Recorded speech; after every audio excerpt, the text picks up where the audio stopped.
Blessed be the name of the Lord. Exposition of Ezekiel 28. This is a great passage from the Old Testament that explains a lot about how governments operate. Today and in the past, it explains why presidents and prime ministers and other politicians are just puppets. But they are not puppets of other human beings. Let me get to this. So Ezekiel 28. The word of the Lord came to me, Son of man, say to the prince of Tyre. So this is God speaking to Ezekiel. And Tyre was a small city-state on the coast of the Mediterranean, bordering Israel. It is often mentioned in conjunction with Sidon and Tyre. They were both small but quite wealthy. And they are mentioned both in the Old and New Testament. And as pretty much all the countries back in the ancient world, they were quite idolatrous, and they worshiped demons and fallen angels. And God says, because your heart is proud, speaking to the prince of Tyre, who said, I am a god, I sit in the seat of the gods, in the heart of the seas, yet you are but a man and no god, though you make your heart like the heart of a god. So because of that, because of the pride of the prince of Tyre, God pronounced judgment on him, and prince of Tyre will die. Because not only because he was proud, but also he wanted to hang out with fallen angels. And he wanted to hang out with them in the heart of the seas.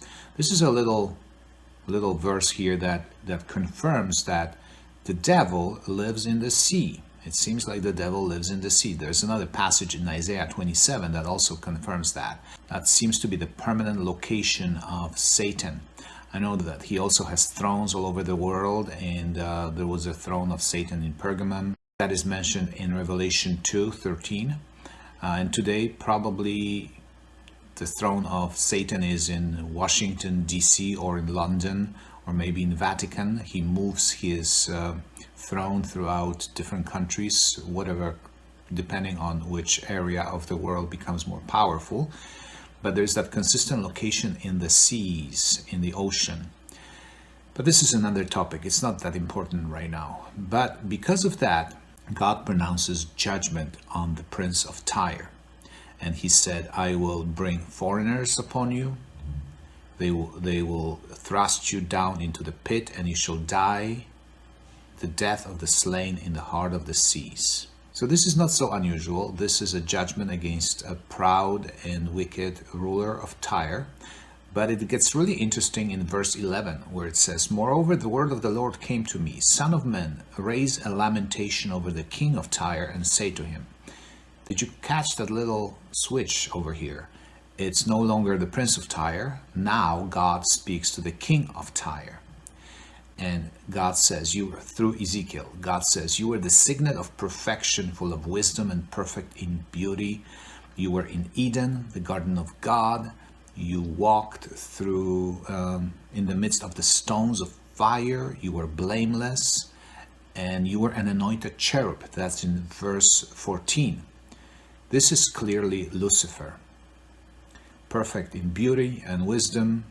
He was in the Garden of Eden at creation. He couldn't have been with Ezekiel, who lived about 600 years before Jesus, and be at the time of creation in the Garden of Eden at the same time.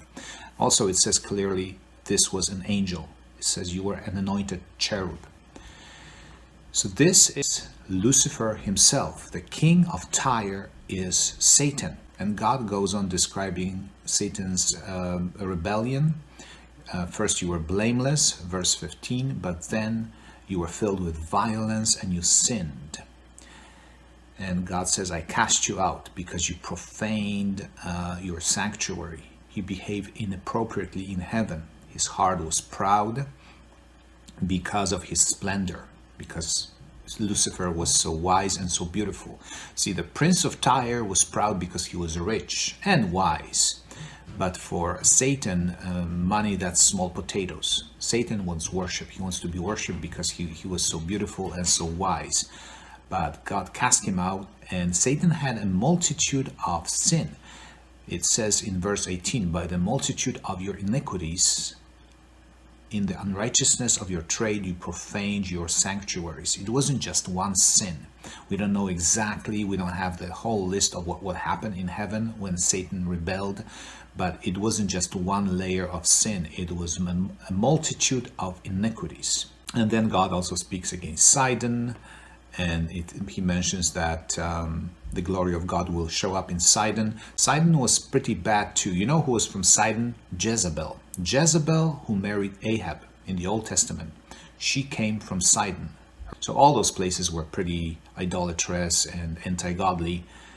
I guess they didn't know any better. And later on, there was a lady with a sick daughter, and she said to Jesus, Jesus went to Sidon, and it was a walking distance from Israel, not that far.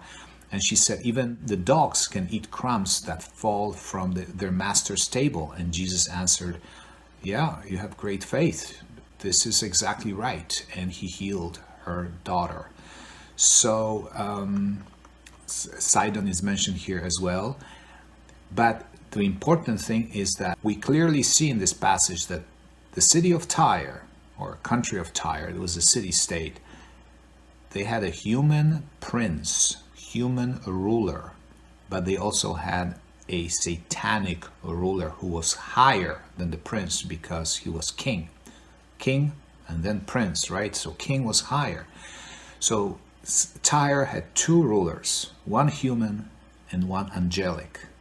And the angelic being was actually Lucifer. So that's what was really going on in Tyre. And because Satan never changes his tactics, there's really nothing new under the sun. This happened back then. It is clearly described here in Ezekiel 28. We can be sure this happens all the time. It happened before, it happens now, and it is happening right now. People often say that such and such president or politician or prime minister is only a puppet. You know, we've heard this, right? The US president is a puppet, and such president is a puppet, and it's true. But the ones who are pulling the strings are not humans. It's not the World Economic Forum that's pulling the strings. The ones who are pulling the strings are satanic rulers. They are Satan himself and his other fallen angels. The evil rulers who are ruling today, they do not rule alone.